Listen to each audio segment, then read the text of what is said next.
Okay. All right, so let's work through that grip again. All right, so fingers first, and the square shape of that saber is really going to help to curl the fingers and get the heel pad, which is right in here, on top. The structure is thumb on top, like you're opening up your phone, right, on the button, up into your thumb, and then into your wrist area. And then the opposite location is that heel pad where it's balanced. So now you can actually go up and down. Okay. Right? Then your right hand goes on. When your right hand goes on, it does the same thing. Don't curl into the palm. Curl into the fingers, and then the thumb sits on top. Sits on top of the No, fingers? no, no. This thumb sits over there. Okay. And then this trigger finger, the sidewall knuckle, matches the sidewall of the saber. Okay. Right, and we talked about that. So if I hold here and you push down or sideways, so that's sideways, that's your trigger finger pushing, and now if you push down, that's your thumb. Okay. Got it? Mm-hmm. Okay. So now you got your hands on there, you can kind of lever them up and down, have some good power. You feel like you can pound something, hit a nail into the ground or chop wood. That's kind of the motion the wrists are going to make. Okay. Okay, so then you take your stance. So you wind up, or you pull the saber up in the air with your feet together. So standing tall, relaxed, feet together. All right? Okay. So then the next step is stance. So as we talked about that, you're just taking your feet and making them so that your torso could fit inside your width of your stance. Next step is to make sure that when you bow, you're going to roll your upper back. Okay. All right? So roll your head down, roll your upper back kind of down, bend a little bit at the waist to find that posture.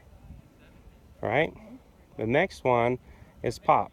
So you just pop your knees a little. All right? So lock them back and then just pop them out. That's kind of all you're doing.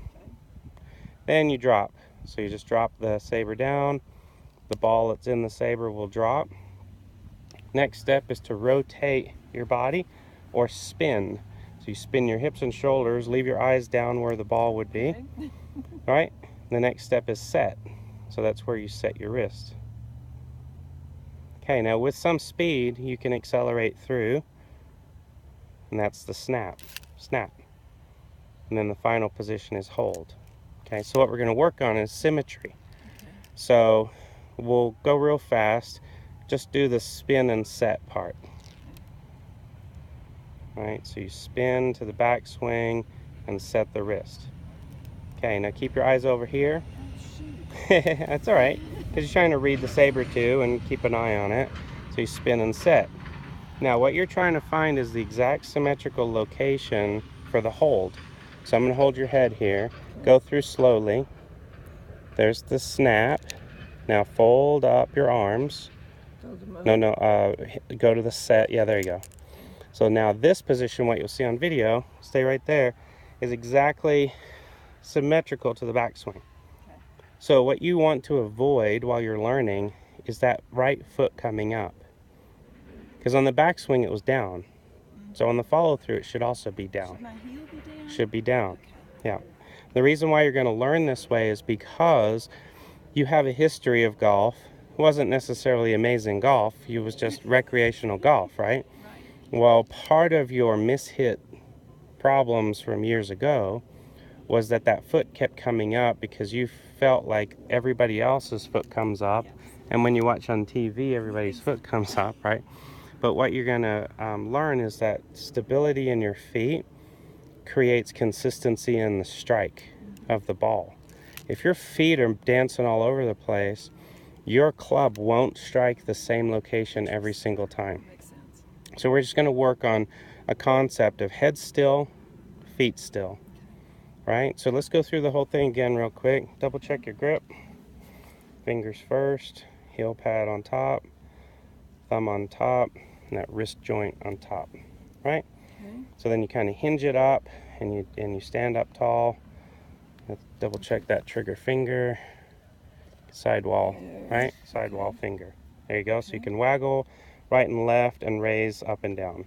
Okay. So now your hands are structured so that they can actually do that properly. Saber is straight up in the air, feet together. Relax those shoulders, right? From here, you're going to take your stance, which we know is the width, torso width. Next one is bow. And you bow by just kind of relaxing your upper body and allowing those back muscles to stretch. We talked about this muscle down here being longer and relaxed versus when you stick your bottom back, like you duck bottom back out, it puts your lower back into flexion and it puts more tension. So the next step is to pop the knees. So you just kind of pop them a little bit and then drop the saber. Right, so you lower it down. There you go. Okay, now what you're going to see in the video is you're going to see what I would call a good posture and a relaxed posture. It's not necessarily the angular straight line posture that you were taught a long time ago, but this is going to be much more healthy for your body. Okay, so you spin while keeping your eyes down, spin your body and set. Now that you've set, on the snap, you're going to make sure you stay with your feet head still and feet still. So snap to the finish and hold. Keep that foot down, kind of keep your head down. Okay. Let me try that one more. Yep, so spin and set. There you go. Snap and hold, and you're trying to be symmetrical. That was very, very good. Try one more just like that. So go to the spin and set. There you go, engage. Put my butt out. Yeah. You know, Yeah, engage that core, tuck the tail a little. Spin and set. Snap and hold. yeah, I do feel a lot more stable. Yeah. And so what will happen is you're going to create 90%, 99, 95% of your speed with just your arms. Okay. We know that when you create acceleration with your arms, you're going to hit great shots. When you try to create acceleration with your legs and your hips and the rest of your body, all that really happens is you get instability and mishits. Now, is it biomechanically possible for you to add more speed using your legs and core and everything? Absolutely. It's been proven. But the problem is when you're learning, that movement is detrimental because it's more instability than actual speed. And Craig, I'm really not interested in hitting the ball. Really, I just want to be able to play, keep it in the fairway. I don't care about that. Yeah, I hear you. So let's do that one more time, and then we'll get to the club, and you'll be able to do the exact same thing. So thumb on top, heel pad on top, hinge up, feet together. Try to take a relaxing breath kind of when you're at this position. Just take a stance first. There you go. A little bow over from the upper back. Good. You got your tail under, abs engaged. Nice. Okay, and then you can spin and set. Okay. You hear that ball? Yep, snap and hold. There you go. And don't even look up. Okay, just stay down. Especially it's a saber, right? You're not going to actually hit a ball, so you're looking at nothing. Right? And But I can't see it when I hit it anyway. yeah, there you go. So it's excellent practice to not even look up. Because what happens is if you start looking up, you're only going to see a bad shot. Right? So spin and set. Okay, now you notice how it's not setting? Right. It's because you're hinging your wrist so far that the ball, go ahead and swing up and stop. The ball isn't setting I have it because, too much height. yeah, you're too far past. Isn't that neat that It tells you? Yep, tells you where to stop. Yep, spin and set. Excellent. Snap and hold. No need to look up. That was great. So now if you can repeat that over and over again, and you watch the video, process it, keep learning, there's all these little things, you know, head still, feet still, not written on the saber, but it's something you want to remember. Okay, being symmetrical, something you want to remember. Setting with that saber with some type of an angle to it is important because then the ball sets. Otherwise, if you overswing or go past parallel, then you can't set it, right? So there's another feature there I want to show you. It's the heavy side. So flip it over to the other side. So grab the heavy end.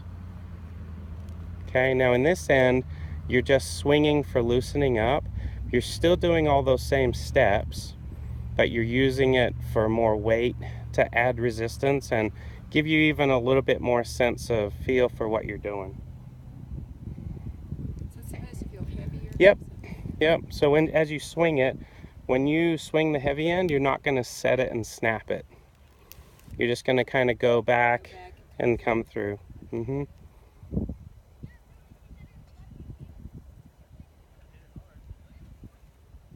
Yep, just keep that foot down. That way you'll have more stability. No need to even look up in this direction.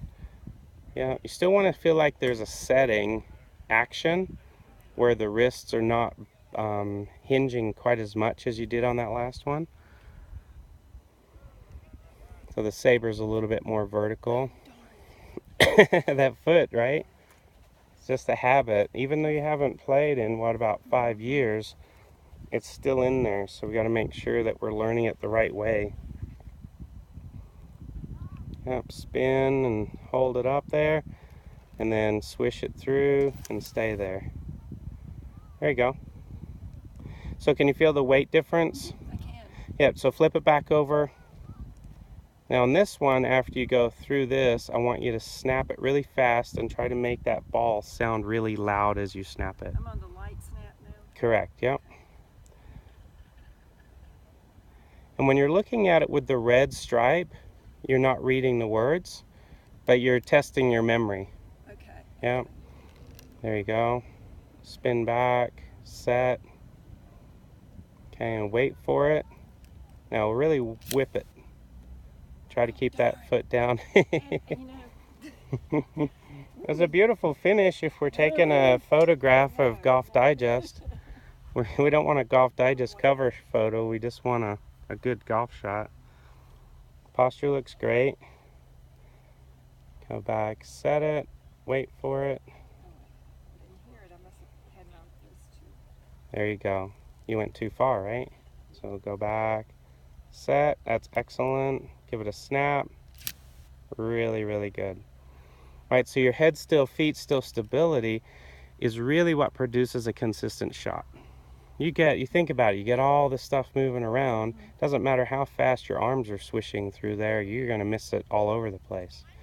So one component, your head to your ankles or your head to your feet, that's your stability portion. Your speed portion is really your hands and arms. That's it. So one is for stability, one is for speed.